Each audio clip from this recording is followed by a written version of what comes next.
할렐루야, 반갑습니다. 우리 옆에 있는 분들 같이 인사하겠습니다. 반갑습니다.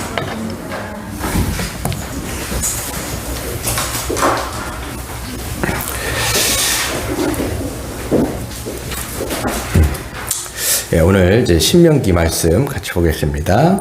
우리가 이제 십계명에 대해서 했는데요. 십계명이 두 번째죠. 우리가 출애굽기 때 출애굽기 20장에서도 신명기가 있었고 출애굽기 20장입니다. 그 신명기는 5장입니다.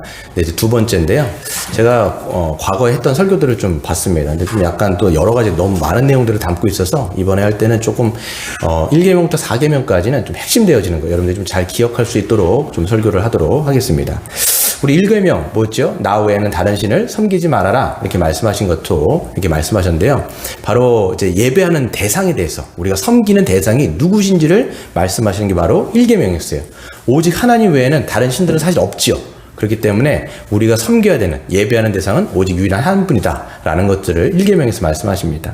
2계명에서는 보시면 이제 자기를 위하여 다른 우상들, 새긴 우상들을 만들지 말아라 이렇게 말씀하셨어요. 바로 섬기는 그 방식에 대해서 말씀합니다. 그래서 사람들이 왜 새긴 우상을 만드느냐? 자기를 위하여 라는 단서가 있습니다. 그래서 우상을 만드는 건 다 자기를 위한 거예요. 자기의 탐욕, 자기의 탐심을 위해서, 자기 어떤 욕망을 이루기 위해서 이제 하나님을 본뜬 그런 신들을 만들어내는. 그래서 칼빈이 이야기하죠.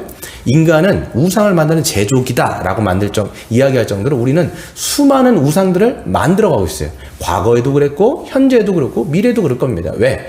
인간이 하나님을 떠난 이후부터는 우리 안에 하나님에 대한 신성이 담겨 있기 때문에 그것을 유추하여 또 자기가 추론하여 여러 가지를 만드는 인간의 어떤 그 죄된 본성이 있기 때문에 그렇습니다. 세 번째는 여호와의 이름을 망령되이 일컫지 말아라 라고 말씀하시면서 예배하는 자세를 얘기하는 거예요. 예배하는 대상, 예배하는 방식, 예배하는 자세 이렇게 말씀드릴 수 있어요.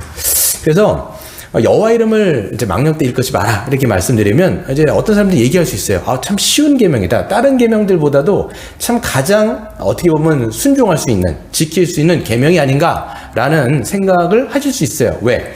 여호와 이름을 안 부르면 되거든요. 그렇죠? 일컫지 말아라 그랬으니까 안 부르면 지킬 수 있다라고 생각할 수 있는데 이것을 우리가 진의, 이제 이 10계명, 이 3계명에 진정한 하나님께서 주신 그 진의를 알면 또 그렇게 생각할 수 없다라는 것을 결말에 가서 여러분들이 아실 수가 있습니다.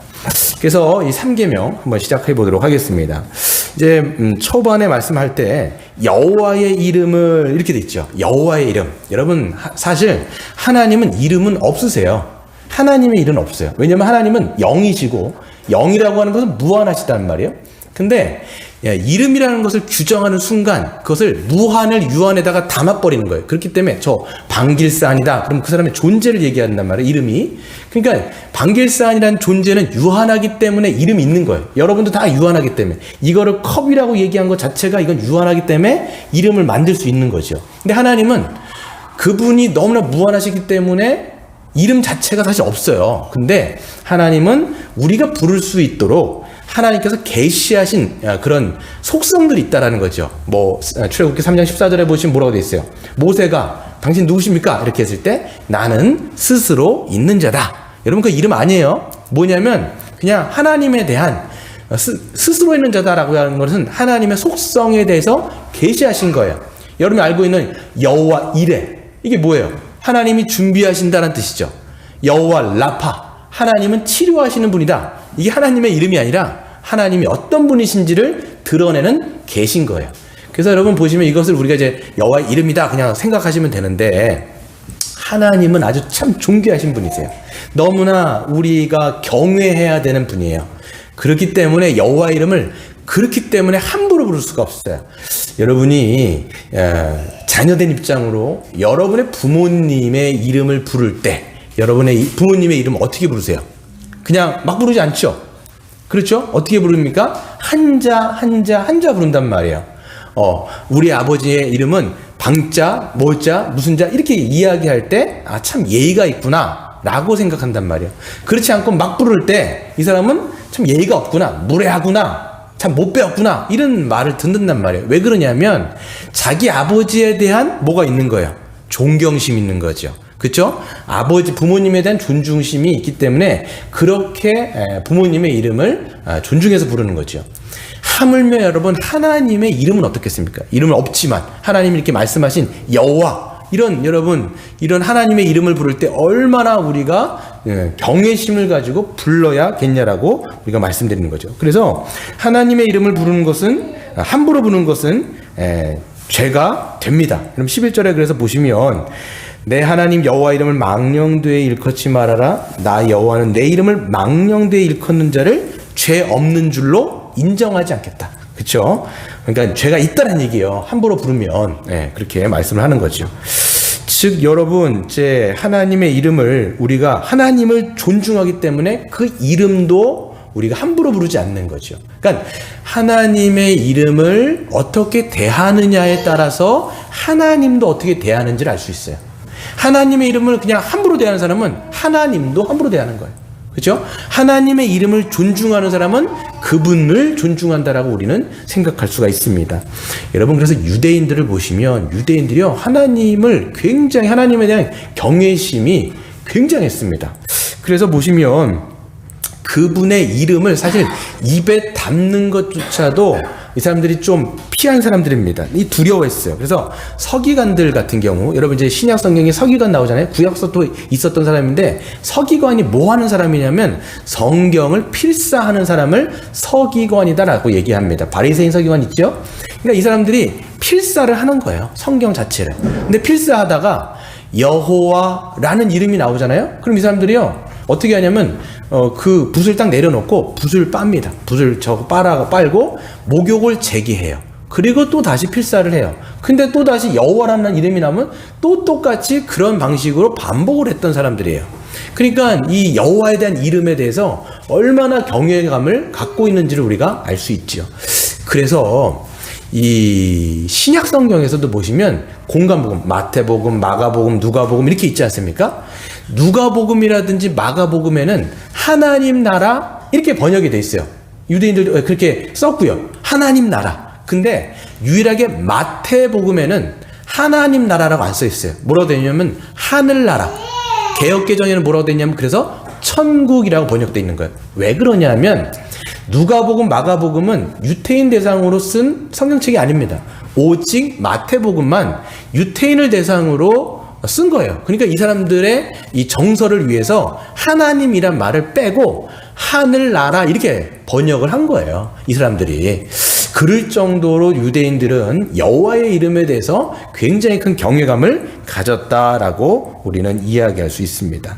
그렇다면 하나님이 금지하신 하나님의 이름을 어떻게 하는 것이 망령되게 부르지 않는 건가? 그러니까 여러분 보시면 이 3계명의 초점이요, 안 부르면 되겠네 이게 아니라, 그러니까 부르지 않는 거에 초점이 있는 게 아니라 제대로 부르라는 거예요. 지금 부르려면. 그래서 부르는 데 초점이 있는 겁니다. 안 부르지 않는 게 아니라. 그래서 그렇다면 이제 하나님이 금지하신 망령되게 부르는 것은 무엇인가를 먼저 좀 생각해 봐야 되는데, 망령되다라는 뜻이 뭘까요? 망령되다. 우리가 그냥 흔히 쓸 때 아유 진짜 망령되네 이런 말은 사실 지금 현대 용어는 잘 아니에요. 근데 요거 번역을 하면요, 히브리 말로 망령되다라는 뜻은 첫 번째 헛되게라는 뜻이에요.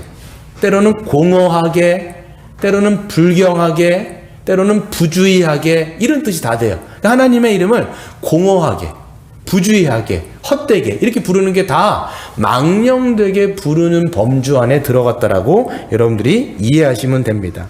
그러면 어떤 게 망령되게 부르는 거냐? 첫 번째, 하나님의 이름을 경솔하고 불경건하게 입에 올리는 겁니다. 레위기 24장에 보면요, 이런 이야기가 나옵니다. 이스라엘 백성 안에서 사건이 벌어지는데요, 어떤 한 사람이 나옵니다. 이 사람은 엄마는 이스라엘 사람이에요. 근데 아빠가 애굽 사람이에요. 이 사람이 누구랑 진영에서 싸움이 붙은 거예요. 한 이스라엘 다른 사람하고 막 싸움이 붙었는데, 막 싸우니까 뭐가 나요? 분노가 일어나잖아요. 막 열이 받고 막 뚜껑이 열리니까 이 사람이 뭘 하냐면 여호와의 이름을 갖다가 막 저주하면서 욕으로 써버린 거예요. 이 하나님의 이름을 갖다가 거기다 막 망령되게 욕설을 퍼부으면서 하나님의 이름을 막 욕되게 한 거예요. 이거를 갖다가 진영에 있는 다른 사람들이 듣습니다. 그래서 그 사람을 모세에게로 끌고 가요. 그랬을 때 모세는 판결을 하기 위해서 하나님의 판결을 기다립니다. 하나님이 뭐라고 말씀하시는지를 봐요. 근데 사실 이때는 이미 이 십계명에 대해서 하나님이 말씀하신 이유입니다. 그렇기 때문에 이것이 어떻게 판결을 내리는지 모세가 주목하는데, 그때 하나님이 이렇게 말씀하세요. 여호와의 이름을 모독하면 그를 반드시 죽일지니 온 회중이 돌로 그를 칠지니라. 거류민이든지 본토인이든지 여호와의 이름을 모독하면 그를 죽일 것이다 라고 얘기해서 온 회중이 그를 끌고 가서 돌로 쳐서 죽이는 일이 발생이 됩니다. 그러니까 여호와의 이름을 함부로 부르는 것 자체가 굉장히 큰 여러분 죄예요. 이것을 우리가 기억해야 되는 것이죠. 그렇다면 우리의 삶 속에서 이런 것들이 어떻게 적용되는지 보게 되어지면, 첫 번째, 여호와의 이름으로, 하나님의 이름으로 거짓 예언하는 경우가 이런 경우에 해당이 될 거예요. 우리 같은 경우에는 우리가 거짓 예언하는 게 없겠지만, 과거 구약에서는요 선지자들이 굉장히 많이 나왔습니다. 근데 선지자들도 두 가지 종류, 진짜 하나님이 보내신 참된 선지자가 있고요, 두 번째는 가짜, 자기가 스스로 하나님의 이름을 빙자하고 하나님의 이름으로 거짓 예언을 하는 그런 거짓 선지자들이 굉장히 많았습니다. 지금은요 어떻습니까? 지금은 마찬가지예요. 하나님의 이름으로 막 그냥 썰을 풀어요. 대부분 보면요 정치적인 이야기를 하던가 어떻게 될 거라고 이야기하던가 거의 99.9%는 다 사짜예요. 가짜란 말이에요. 여러분 보시면. 그래서 이렇게 하나님의 이름으로 거짓된 예언을 하는 경우는 다 이런 경우에 해당이 됩니다. 하나님의 이름을 망령되게 일컫는 경우에. 또 어떤 경우가 있냐면 하나님의 이름으로 헛되게 맹세하는 경우에.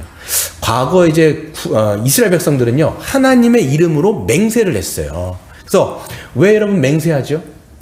어떤 중요한 사건들이 있을 때마다 이거 진짜로 내가 이거 할 거야 라고 얘기하면서 맹세하거나 어떤 서약을 한단 말이에요. 근데 거기에 하나님의 이름을 들먹이면서 하는 거예요.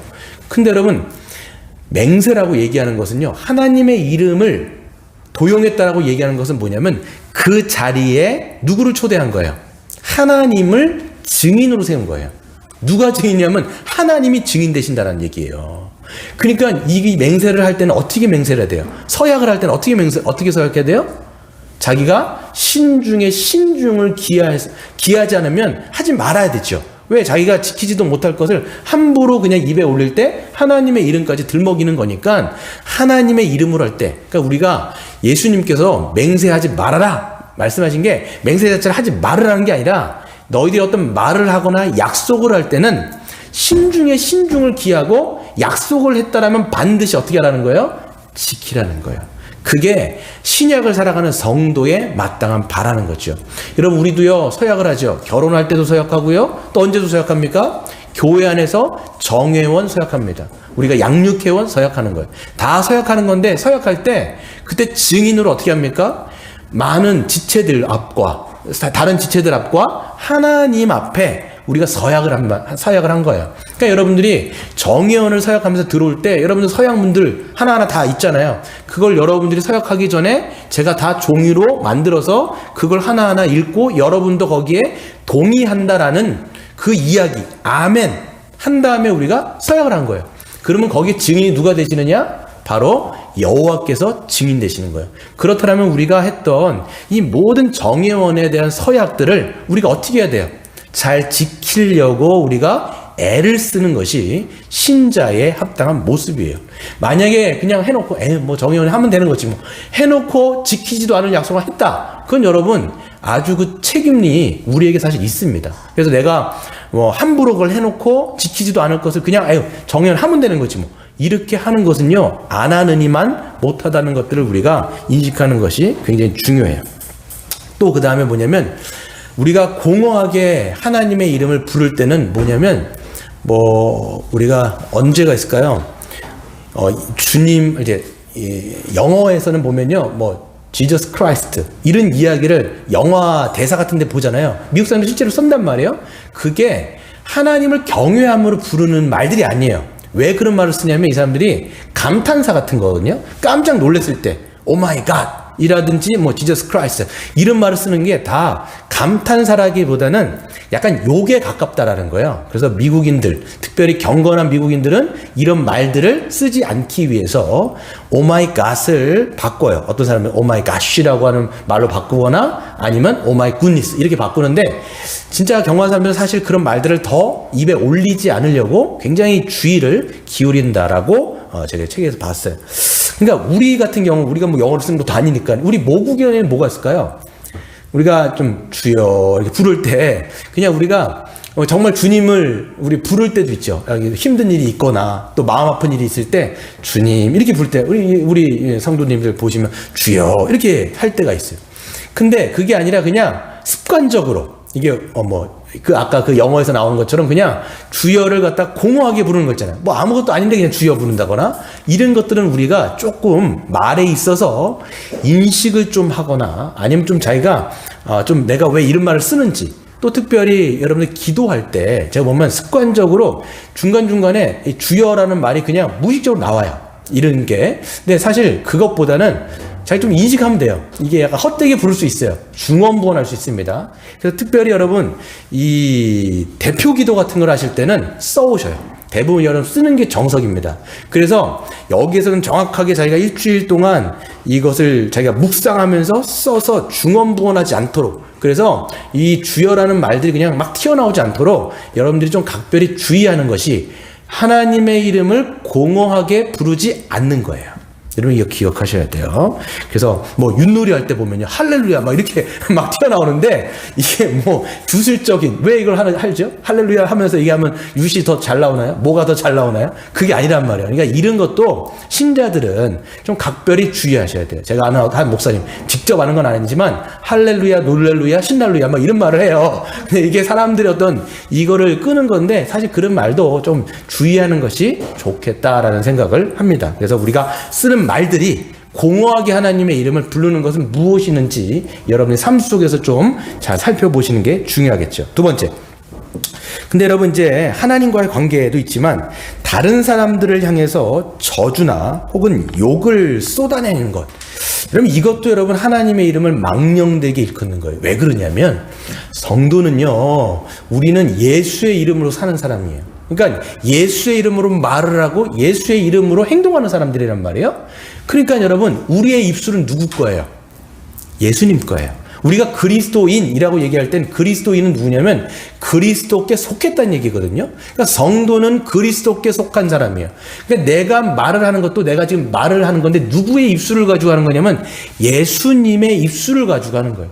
근데 그러면 예수님의 입술로 합당한 게 뭐겠어요? 성도에게 합당한 입에 담는 말은 축복의 언어들이고 칭찬과 감사의 언어들, 이런 것들이 우리의 입술에 담겨져야 되는데 그게 아니라 저주라든지 욕설이라든지 비방이라든지 비난이라든지 이런 것을 우리가 쏟아낸다라면 예수님께서는 우리에게 뭐라고 말씀하실까? 제가 여러분 페이퍼에다가 적어놨어요. 야고보서 3장 8절부터 10절에는 야고보 사도가 설교한 내용입니다. 야고보서는. 근데 이게 성도들을 향해서 한 거예요. 특별히 야고보서에 보면요, 말의 중요성을 엄청 강조해요. 그래서 하나님 앞의 경건은 우리가 뭐라고 말하는지에 따라서 정말 그게 참된 경건인지 아닌지가 나온다라는 거예요. 그러니까 여러분 우리가 무슨 말을 하는지를 보면 하나님에 대한 경외심과 이 말은 굉장히 연결이 많이 되어 있습니다. 읽어볼게요. 혀는 능히 길들일 사람이 없나니. 그렇죠 여러분, 우리의 혀 쉬지 아니하는 악이요 죽이는 독이 가득한 것이라. 이것으로 우리가 주 아버지를 찬송하고 또 이것으로 하나님의 형상대로 지음을 받은 사람을 저주하나니 한 입에서 찬송과 저주가 나오는도다. 내 형제들아, 이것이 마땅하지 아니하니라. 이것이 마땅하지 아니하니라. 샘이 한 구멍으로 어찌 단물과 쓴물을 내겠느냐. 여러분 잘 생각해 보세요. 우리가 입은 하나예요. 혀는 하나예요. 근데 이 입이라고 하는 구멍에서 이 샘이라는 이 샘에서 쓴물도 나오고 단물도 나와요. 이게 합당하다라는 거예요? 합당하지 않다라는 거예요? 합당하지 않다라는 거야. 그러니까 우리는 예수님의 입이라는 걸 여러분 기억하셔야 돼요. 나는 지금 주님의 입술을 가지고 말을 하는구나. 그러니까 내가 말을 할 때도 어떤 말을 해야 되는지 가려가면서 해야 된다는 걸 우리가 알 수가 있습니다. 그래서 내가 누군가를 향해서 막 저주를 퍼붓는다. 막 그런 사람 없겠죠. 우리가 신자인데 막. 근데 이게 진짜 마음이 막 뒤집어지면 이게 막 나올 수 있어요, 여러분. 욕이 막 나올 수도 있단 말이에요. 근데 정말 우리가 막 그렇게 평소에 그렇게 살진 않단 말이에요. 그래서 이것은 주님의 입으로 저주와 욕설을 하는 거라고 여러분들 기억하셔야 돼요. 이것은 하나님의 이름을 망령되게 일컫는 것입니다. 내가 누군가를 향해서 저주하고 있다라면 예수 그리스도의 입으로 하고 있다는 것을 기억하고요. 만일 누군가 나에게 여러분이 아니라 상대방이 막 여러분에게 저주하거나 욕설을 퍼붓는다면 어떨까요, 여러분? 이럴 때 누군가 여러분에게 막 안 좋은 얘기를 막 하거나 비방하거나 그럴 때 우리가 여러분 본능적으로 맞대어서 욕하는 게 사실 우리의 본성이죠. 근데 예수님이 심지어는 누가 나에게 막 그런다 할지라도 맞대어서 욕하지 말아라 이렇게 말씀하세요. 왜? 예수님이 그렇게 사셨기 때문에. 베드로전서 2장 22절에 보시면 이렇게 되어 있어요. 그는 죄를 범하지도 아니하시고 그 입에 거짓도 없으시며 욕을 당하시되 맞대어 욕하지도 아니하시고 고난을 당하시되 위협하지 아니하시고 오직 공의로 심판하신 이에게 부탁하셨다 이렇게 되어 있어요. 그러니까 예수님 십자가에 달렸을 때 그 인간들이 하나님에 대해서 막 욕을 하는 거예요. 하나님을 욕하는 거예요, 지금. 근데 맞대어 욕하지 아니하시고 맞대어 그들과 분노하지 아니하시고 그걸 오히려 참으시고 성부 하나님께 맡기잖아요. 저들이 알지 못해서 저렇습니다. 하나님 저들을 용서해달라고 오히려 불쌍하게 여기시는 예수님의 모습을 보게 된다라는 것이죠. 여러분, 우리도 마찬가지예요. 그래서 누군가가 여러분에게 막 어떤 저주의 말, 이 욕설들을 만약에 할 때 우리도 사실 본능적으로는요, 배로 갚아가고 배로 그냥 더 막 저주를 해가지고 하는 게 직성이 풀려요.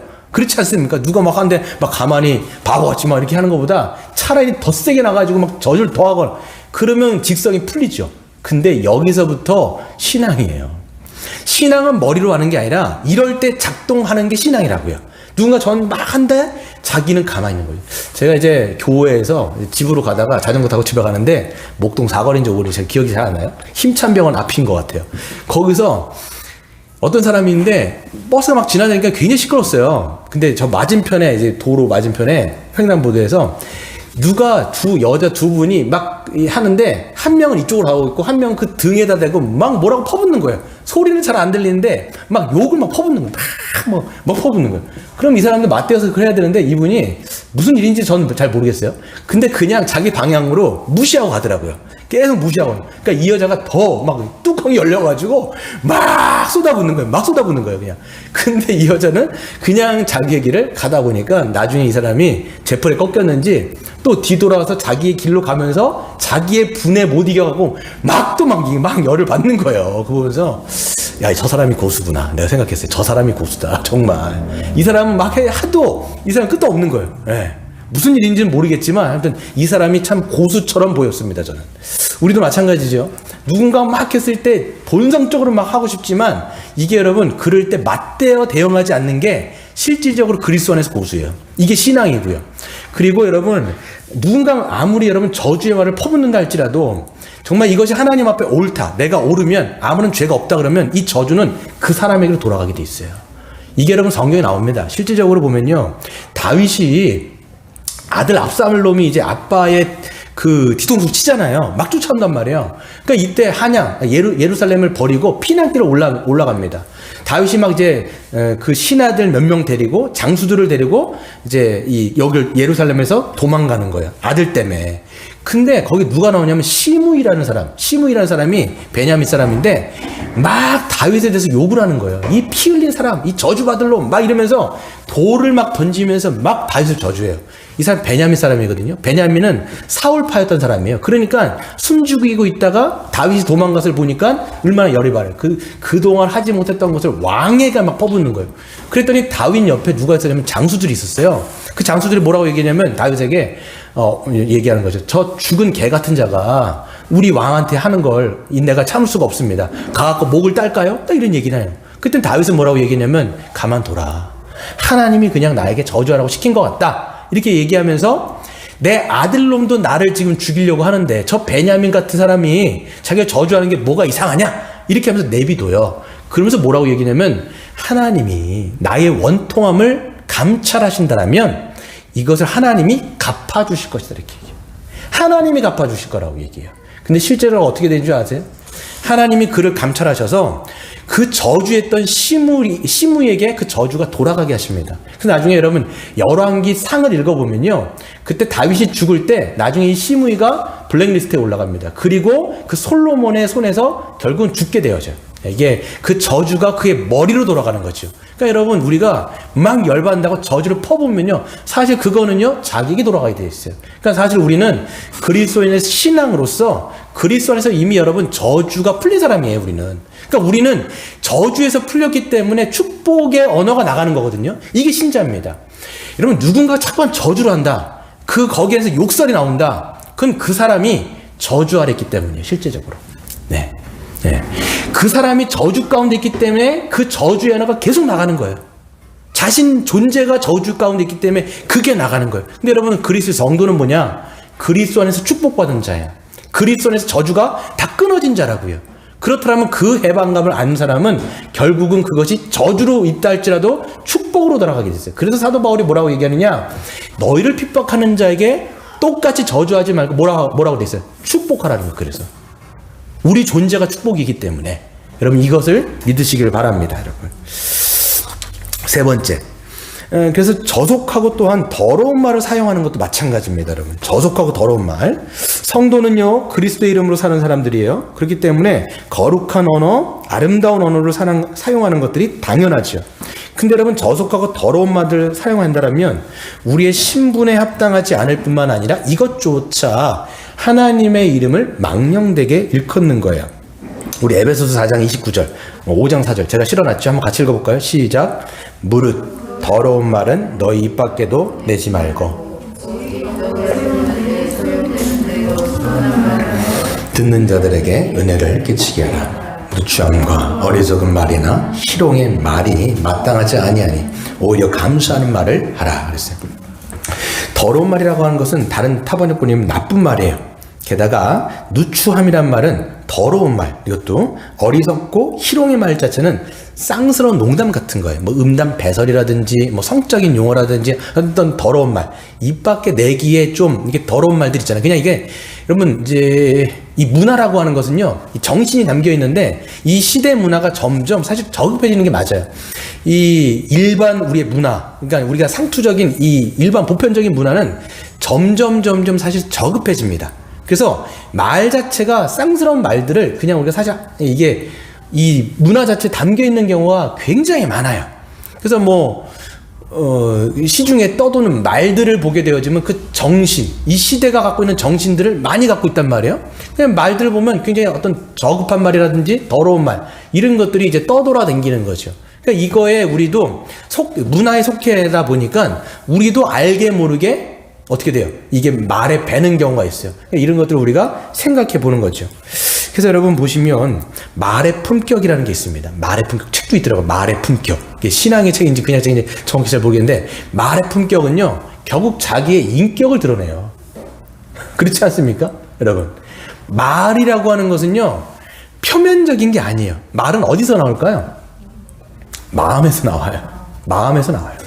이거는 내 마음에 뭐를 담고 있는지, 그래서 마음을 그릇이라고 얘기하는 것 자체가 마음은 말을 담는 그릇이란 말이에요. 그러니까 어떤 것을 내 마음에 담고 있느냐에 따라서 말이 나오는 거예요.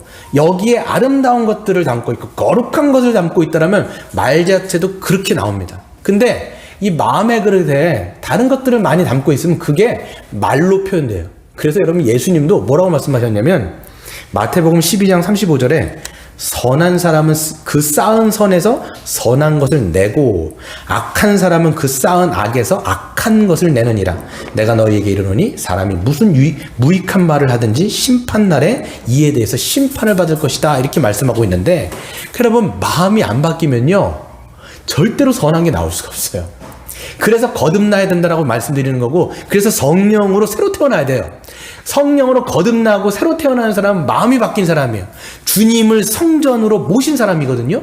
주님이 우리의 마음 가운데 사시면, 거룩하신 그분이 우리 안에 거주하시면 말 자체도 바뀌게 돼 있어요.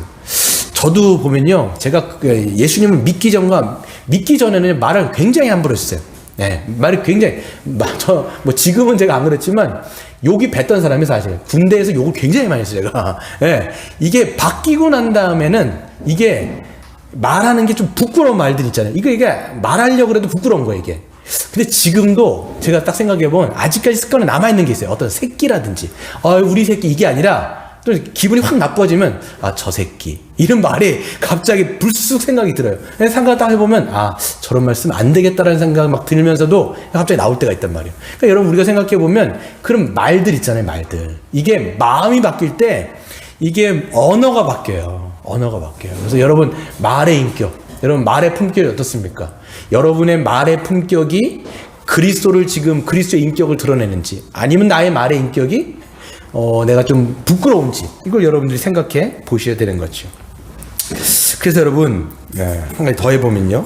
그렇다면 제3계명을 통해서 하나님은 결국은 부르지 말으라는 게 아니라 뭐 하라고요? 합당하게 부르라는 거예요.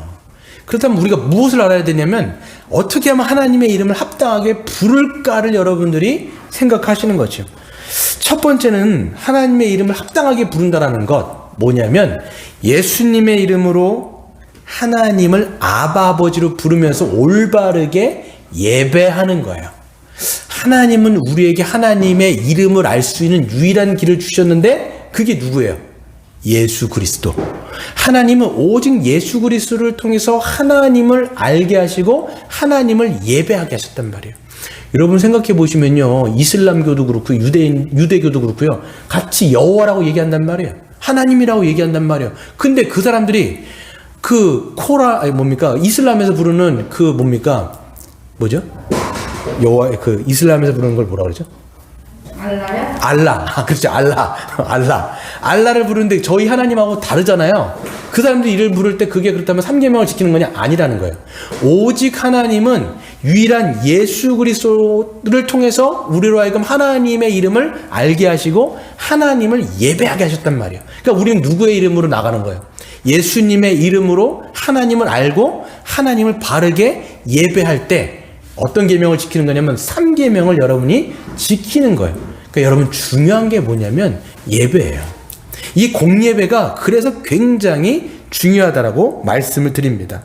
이 공예배라고 하는 거, 우리는 이제 주일 예배, 수요 예배 이렇게 있는데, 그래서 함께 자녀들이 모여서, 그렇죠? 모여서, 그래서 이 공예배, 지금 코로나 때문에 좀 그렇긴 한데, 함께 모여서 아버지의 이름을 찬양하고 감사하고 감격하고 주님의 이름을 우리가 부르잖아요. 그래서 여러분 이 예배를 통해서 이 3계명을 잘 지킬 수 있는 거죠. 예배의 순서를 보세요. 예배 순서가 어떻게 돼 있어요? 찬양하죠. 이게 하나님의 이름을 높여드리는 거. 신앙 고백하죠. 하나님이 우리에게 행하신 일들에 감사하고 믿음을 표현하는 거란 말이에요. 또 기도하죠. 하나님의 이름을 부르면서 하나님 앞에 우리의 마음의 결단을 올려드린단 말이에요. 이게 그러니까 이 공예배 안에 제3계명을 제대로 지킬 수 있는 요소들이 굉장히 많습니다. 그래서 제가 염려하는 부분이 있어요, 지금. 어떤 거냐면, 영상예배로 지금 막 바뀐단 말이에요. 한국교회가 지금 막 그렇게 되고 있어요, 지금. 코로나 때문에. 그러다 보니까 영상을 가지고 예배를 드릴 때, 여러분, 찬양, 여러분 집에 있으면 하세요? 제가 어떻게 이렇게 여러분의 모습을 잘 모르잖아요. 찬양할 때도 마찬가지예요. 이게 지금 자기의 입술을 열어서 하나님의 이름을 높여드리는 건데, 가만히 있으면 안 돼요. 물론 여러분들이 어떤 직장에서 불가피하게 정말 그렇게 드려야 된다 그러면 거기서 뭐 입술을 열 수는 없잖아요. 하지만 마음속으로라도 찬양해야 돼요. 마음속으로라도. 그리고 어떻게 해야 돼요? 설교도 제대로 듣고 기도도 제대로 하고 하나님 앞에 헌신하고 봉헌하고 이런 거 다 여러분 예배의 요소예요. 제3계명을 제대로 지키는 거. 여러분 그래서 하나님 뭐라고 말씀하셨냐면 마음을 다하고 힘을 다하고 뜻을 다하고 정성을 다하여 하나님을 사랑하라. 그러니까 하나님의 이름을 제대로 부를 때 우리가 이 3계명을 잘 지킬 수 있는 거예요. 이건 하나님 앞에 믿음의 고백이라는 사실입니다. 그래서 여러분 이 공예배의 중요성을 여러분 다 인식하시고 가정에서 들으실 때도 이 요소를 잘 기억하셔야 돼요. 그래서 내가 전심으로 하나님의 이름을 부르는지 이걸 여러분 기억하시고, 두 번째, 예수님의 이름으로 여러분 선한 말을 하면서 덕을 세우는 겁니다. 아까 말씀드린 거에 반대죠. 더러운 것들을 버리고 저주의 말을 버리고 악한 말을 버리고 비방의 말을 버리고 우리가 입술에 담아야 되는 게 뭐예요? 축복의 언어, 은혜를 끼치는 거, 덕을 세우는 거, 이런 말을 하는 거예요, 여러분.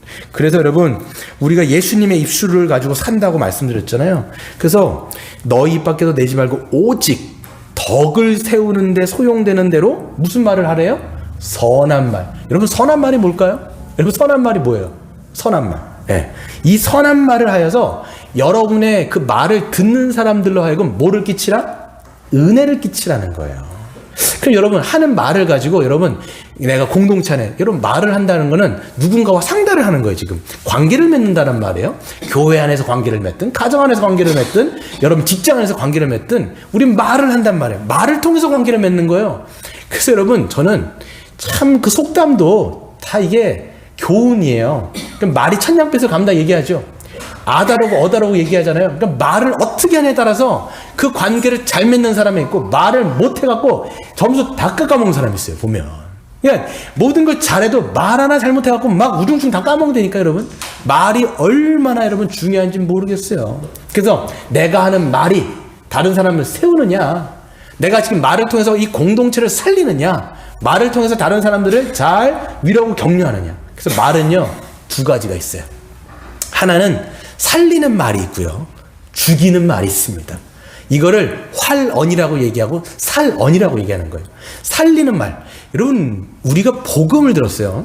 복음은 어떤 말이에요? 살리는 말이 죽이는 말이에요. 영생을 얻는 살리는 말이 아니에요, 여러분. 예수 그리스도를 믿으면 모두가 구원받고 영생을 얻는다. 이건 생명의 언어예요, 여러분. 우리는 그 생명의 언어를 듣고 믿어 구원받은 사람이 성도예요. 그러니까 우리 안에 생명이 있단 말이에요. 그러니까 복음을 들은 사람은, 그것을 통해서 생명을 얻은 사람은 입술에서 뭐가 나가야 되냐면 활언이 나가야 돼요. 생명을 살리는 말이 나가야 되는 거예요. 생명을 살리는 말이 뭐겠어요? 누군가 힘들어하는 사람들에게 위로해주고 격려해주고 넘어져 있는 사람들에게 이 살리는 말들, 그래서 칭찬하고 인정해주고, 그리고 하나님 앞에 뭐예요? 감사하는 언어들, 이런 말들을 우리가 어떻게 보면 하는 거예요. 그래서 뭐 긍정의 힘 이런 건 아니지만 긍정적인 어떤 언어들을 사용하는 게 좀 중요하다고 저는 생각이 들어요. 이게 긍정의 힘 뭐 이런 게 아니에요. 내가 긍정하는 대로 다 된다 이런 뜻이 아니라, 여러분, 긍정의 이 언어에는요, 사람을 살리는 힘이 있어요. 부정의 힘은요, 부정적인 말들은요, 계속적으로 자기도 그렇지만 공동체도 깔아앉게 하는 힘들이 있단 말이에요. 이게 말은 언어의 힘이 있어요, 여러분. 그래서 말을 어떻게 하느냐에 따라서 관계와 이런 것들이 달라진다는 말이에요. 그래서 여러분, 이 활언은 그렇지만 살언, 죽이는 말도 있어요. 뭐가 있겠어요? 아까 저주라든지 욕설이라든지 비방이라든지 이런 거, 또 인정하지 않고 무시한다든지 폄하한다든지 그런 말들 있잖아요. 이게 여러분 대놓고 할 수도 있지만요, 은연중에 은근슬쩍 뭐 칭찬하는 것 같지만 까는 거예요. 막 까는 거예요. 막 이렇게 이런 말들, 이런 것들을 내가 어떻게 하는지 여러분들 잘 생각해 보셔야 되는데, 내가 활론을 하는지 살론을 하는지, 여러분 그게 누구랑 말할 때 가장 잘 드러나느냐? 말은 나거든요. 말은 자기 자체예요. 그러니까 여러분, 가장 가까운 사람한테 얘기할 때 내가 어떤 말을 쓰는지 보세요. 내가 가장 가까운 남편, 내가 가장 가까운 아내, 나와 가까운 그 자녀들에게 무슨 말을 쓰는지를 보면 내가 활언을 하는지 살언을 하는지를 알 수가 있어요. 그러니까 아이들한테도 계속 뭔가 정죄하는 용어들 있잖아요. 네가 그러니까 안 되는 거야, 이런 말 있잖아요. 네가 그러니까 그 모양 그 꼴이야. 이런 말들은요, 우리가 여러분 처음 본 사람이라든지 그냥 교회 지체들한테도 사실 그런 말 안 써요, 우리가 사실 뭐 그럴 정도는 아니잖아요. 그러니까 이게 어떨 때 쓰냐면, 정말 자기가 함부로 하는 사람들, 어떻게 보면 가장 가까운 사람한테 내 말의 언어가 어떻게 쓰고 있는지, 남편, 아내, 여러분 어떻게 쓰고 있습니까? 말씀을 어떻게 하세요? 남편을 살려주세요? 아니 아내를 살려주세요? 아니 아내에 대해서 죽이는 말을 하고 있습니까? 남편에 대해서도 그렇고 자녀에 대해서도 그렇고. 그러니까 여러분, 우리가 이 살리는 말, 이것이 말은요, 제가 생각하니까 이 습관이에요. 안 바뀌어요. 그래서 아까 여러분 그 혀는 길들이기가 쉽지 않다고 돼 있잖아요, 야고보서가. 이게 죽이는 악이라고 돼 있단 말이에요. 그러니까 여러분, 혀를 통제하는 사람은 어떤 사람이냐면, 정말 하나님께서 허물이 없다라고 말씀하실 정도로 이 말에 이거를 길들일 수 있는 사람은 정말 경건한 사람이에요. 그래서 제가 보니까 하나님 앞에서 경건한 사람은 혀를 함부로 올리지 않습니다, 여러분. 예. 그래서 우리의 경건이 이 말을 통해서 어떻게 내가 드러나고 있는지, 정말 하나님 앞에 경건을 내가 어떻게 하고 있는지, 이렇게 여러분 살아가야 돼요. 마지막 하나의 예화를 들고 마칠 텐데요. 알렉산더 대왕 있잖아요. 알렉산더 대왕이 이제 딱 그때 큰 나라를 이루어가지고, 알렉산더 대왕이 한 33세에 죽었대요. 예수님과 똑같은 나이 돌아가셨어요. 죽었어요. 근데 이 사람이 한 번은 막 울었어요. 왜 울었냐면 더 이상 정복한 땅이 없다라고 울었어요. 아, 참 무슨 인간이 그런 인간이 다 있는지, 하여튼 막 그럴 정도로 하고 있는데, 몰래 자기가 이제 순찰을 밤에 나간 거예요. 우리 이제 군인들이, 병사들이 잘 보초 서고 있는지 딱 돌아보고 있는데 몰래 간 거죠. 가는데 2명의 병사들이 이제 다리 위에서 이제 지키고 있는데, 이제 뭐 알렉산더가 온지도 모르고 지키고 있는데 막 서로 무슨 얘기를 막 하고 있는 거예요. 이런저런 얘기를 하는데 가만히 들어봤더니 자기에 대해서 얘기를 막 하고 있는 거예요. 근데 또 자세히 들어봤더니 좋은 얘기가 아니라 안 좋은 얘기를 막 서로 주거니 받거니 막 하고 있는 거예요. 열이 받죠. 이게 내가 오면 감히, 병사들이 감히 왕에 대해서 저렇게 안 좋은 얘기를 막 입에 올리는구나, 막 생각을 해갖고 이제 가만두면 안 되겠다, 이런 생각을 하는데, 또 가만히 들어봤는데 그게 보니까 자기 이야기가 아닌 거예요. 이름이 똑같은 알렉산더라고 하는 동명이인이 있는데, 이름이 똑같은 병사 중에 행실이 아주 나쁜 어떤 한 병사에 대해서 서로 그냥 디스를 하고 있는 거예요. 걔 그냥 어제 그냥 술만 먹었고 막 그냥 막 행패를 부리는 게, 아유 그냥 그 행실에 대해서 막 얘기를 하고 있었던 거예요. 그러니까 자기랑 이름이 똑같잖아요. 이름이 똑같으니까 어떻게 보면 자기의 명예가 실추가 되는 걸 딱 생각하는 거예요. 안 되겠다 생각하고, 이건 넘어가면 안 되겠다 생각하고, 다음날 그 병사를 소환했어요. 딱 소환하니까 얼마나, 왕이 불렀으니까 얼마나 겁에 질립니까? 이게 그냥 조심스레 와가지고 딱 얘기하는데, 여기서 이제 머리를 조아리고 얘기하죠. 물어봅니다. 알렉산더 대왕이, 네가 알렉산더냐? 그랬더니 이 사람이 그렇습니다. 송구스럽지만 저는 대왕님하고 이름이 똑같은 알렉산더입니다. 내가 들어보니까 네가 아주 행실이 그렇다고 하는데, 너는 2가지 중에 한 가지를 선택하라. 하나는 네가 이름을 바꾸든지, 하나는 네 행실을 바꿔라, 이렇게 말씀을 했어요. 제가 어제 아이들한테 이렇게 이야기했더니, 너희들 같으면 어떻게 할 것 같냐 그랬더니 자기들은 이름을 바꾸겠대요. 이름을 바꾸고 그냥 그렇게 살겠다라고 얘기하는데, 그게 말이 되느냐 이렇게 생각하는데, 우리는요 그리스도의 이름으로 사는 사람들입니다. 그렇기 때문에 우리가 그리스도의 이름에 합당하게, 우리가 그리스도의 이름으로 말을 하고 행동을 하기 때문에, 우리가 어떻게 말을 하고 행동하느냐에 따라서 하나님께 영광이 될 수도 있고 그 이름에 불명예스럽게 할 수 있단 말이에요. 그러니까 우리는 하나님의 대사입니다. 그러니까 우리가 어떻게 살아가야 되는지, 이 제3계명은 그냥 부르진 말으라가 아니라 합당하게 부르라고 말씀하시는 것이고, 그것을 통해서 하나님의 이름을 영광 올려드리라 라고 하는 의미입니다. 이것을 우리가 한 주간 기억하시고 하나님 앞에 영광이 되어주시는 저와 여러분 되시기를 주의 이름으로 축원드립니다.